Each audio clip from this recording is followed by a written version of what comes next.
Hi, this video is going to discuss making any kind of simple sun catcher ornament or just sun catcher.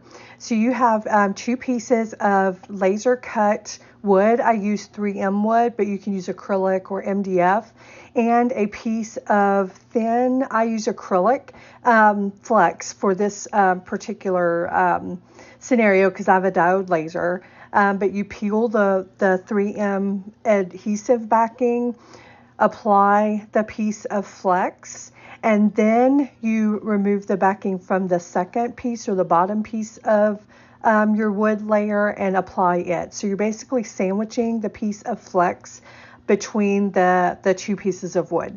If you have, a CO2 laser or something like that, you could just make this a double layered ornament where the wood piece is on top and then a piece of 1/8 inch acrylic is the backing. But this is how I do it with my diode laser, sandwiching a thin piece of 0.01 flex between two pieces of cut wood. You then can add a string of your choice. I use deerskin string or twine, and then I add a wood bead. Thank you.